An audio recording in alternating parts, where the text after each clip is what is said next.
Now, live and in studio on your hometown station, AM 1220 KHTS, your real estate and financial experts, making sure you win in every market.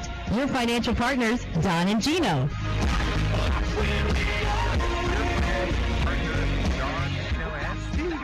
Hey, it's Steve, not Don, baby. Here we are in the studio, live and nationwide. All right. 380 pounds down for the group, right? Yep. And this year you got 260 pounds down, right? For the last 2 months, I should say. 250 pounds down in the last 60 days. Yeah. And in fact, if you'd like to take a look at how some of the weight we've lost, just check us out at donandgino.com. I'm actually wearing our team jersey today. It'll say "In It to Win It" there for Team 20. We'll see how that all turns out and pans out on April 12th. Very excited that my team members and I, just our team, just 3 people, Shannon, our producer, Shannon Fosnaugh, on my team, and Scott Houlihan, our regional manager, or regional vice president maybe I should say. On my team, we've lost 110 pounds between the 3 of us in the last 60 Wow. days. So Incredible. this is wild, absolutely wild. And I hardly remember my kids' names because we were working out twice a day. So hard.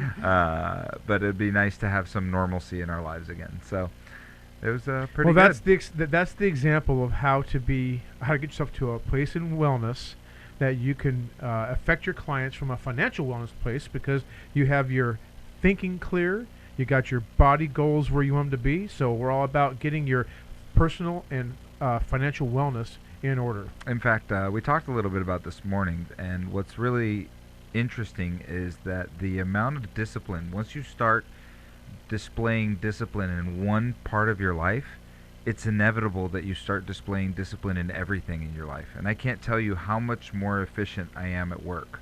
So when I'm sitting at my desk, let me tell you, I'm not spending time on my desk with wasted hours. I'm getting in, I'm doing what I need to do so that I can get out. I was very, very, very efficient and disciplined about my work, and that's what I think is important. So it was really, really good learning lesson. That's what Cherry Creek Mortgage brings to the table, I think, and that's one of the reasons why Newhall Escrow thinks that you guys are probably the best lender in our valley. Not think, probably, we know. I was going to say, wait a minute. And there's many reasons. There was some disclaimer in that. That's okay. Many reasons for that, and so we certainly appreciate that discipline that you bring to what you do on a daily basis with all of the real estate clients that you serve. So good job. Well, I really appreciate that, Steve. Thanks for giving us a good old support there. But same for Newhall Escrow. I mean, you know, when we put together a team, like today we have Tamar House here from Keller Williams VIP Properties.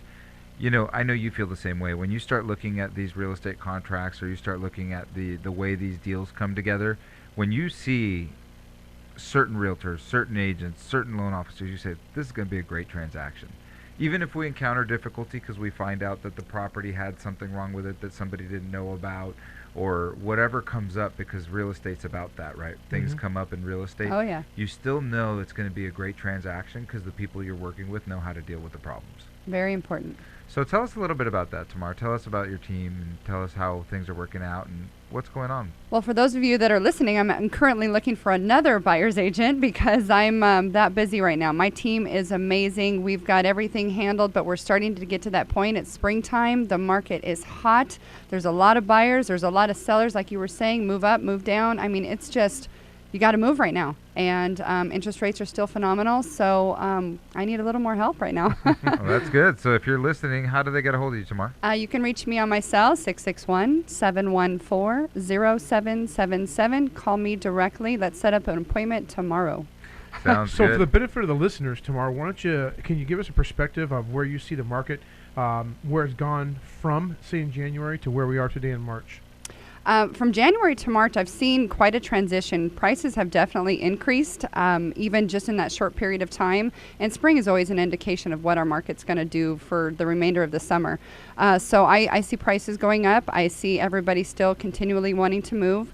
They're predicting interest rates may creep up toward 5 by the end of the year. So I think it's just going to be a nice, healthy, steady market right now.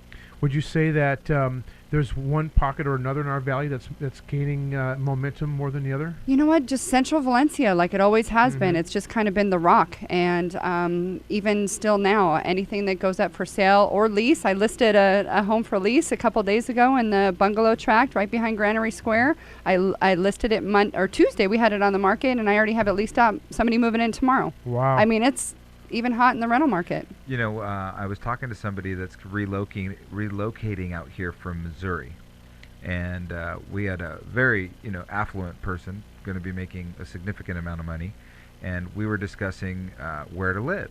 And I'm not his real estate agent, but we were still discussing where to live. So I told him my story about when I relocated from the San Fernando Valley and I relocated to here, and the things I liked about Valencia and why I moved to Valencia. And one of his concerns is, how can I get my Midwest, or how can I get this feeling that I have where I live in Los Angeles? How do I do that? Right. And this is the area he's looking at. Even though he's going to be working, I'm going to say probably about an hour away from here. Mm-hmm. He feels like this may be the place where he could still feel like he lives in Middle America. Yep. Absolutely. Well, I think our community obviously brings a value to a lot of executives and a lot of first-time home buyers, a lot of starting families.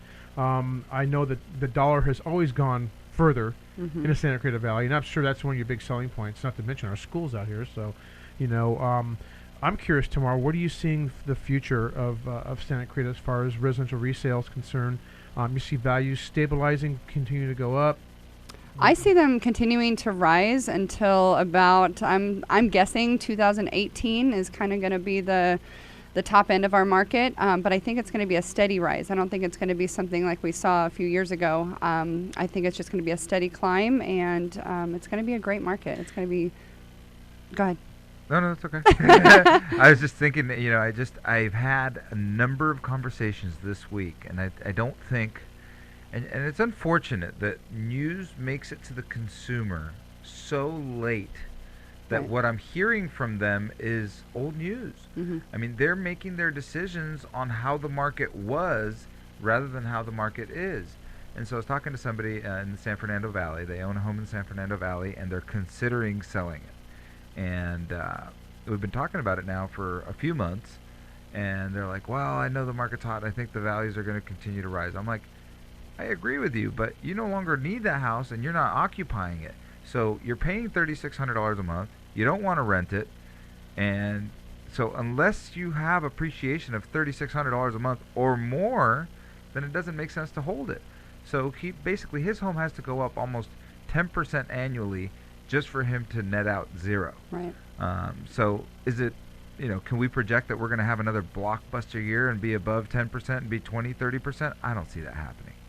No, I don't think so either. I just think it's such a case-by-case basis right now. I've got clients all over the board. I still got investors willing to spend $400,000 for a 2-bedroom condo in Westridge. So, I mean, there still are investors, but there also is still that person that wants to just, you know what, I want to get rid of it. It's high enough for me. I've got enough equity. I can just move out of the state. I see a lot of that right now, too. So, have you seen the shifter in the investor market? You brought up a good point because we say Steve said earlier today, the investor has left the building. Has he left the building, or is he just picky? You know what? I met a client yesterday, and she's got a rental in Saugus, a gorgeous $3,300 a month home, and she said, get me anything you can.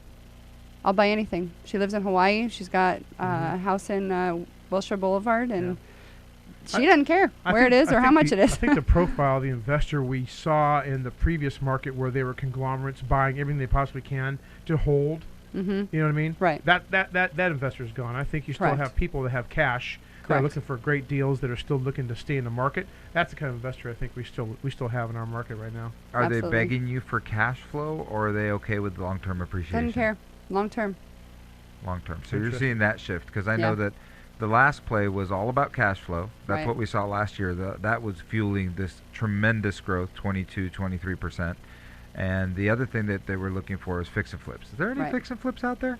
Very, very few. I mean, you might get a great deal on a short sale. You're going to wait it out 3-4 months, but by the time you put it back on the market and put some money into it, it's worth what it's going to be worth that day anyway. So you're not really going to make much on it. Not a lot of profitability for the investor. Not really right now. Not unless you pick something up at auction. Right. I'm seeing lots of 1031 tax deferred exchanges. I've got a lot of those coming across my desk right now, and I'm putting together a lot of deals in and out of state. I've got people that are selling something here and buying something there.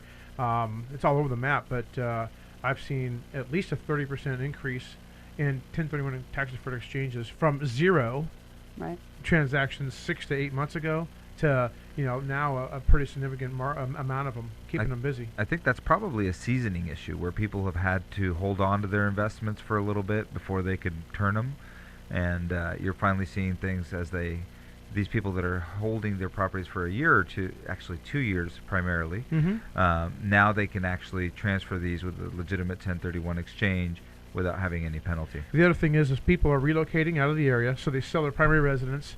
They're leaving the area, okay? They're settling down in their new community, and now they want to get rid of the properties they got sitting back here that they have for investment purposes. So trying to, they realize it's not a good time to sell those properties and take the tax hit. They want to sell and delay the tax hit to another time. So that's when they call Tamar and say, hey, come list these properties, get me out of here, right? Yep, absolutely. Well, when we come back, we'll talk to Tamar about new construction. I'm really excited to hear about what's going on in Santa Clarita. When we get back to the Don and Gino Real Estate and Finance Show on your hometown station, AM 1220, KHTS.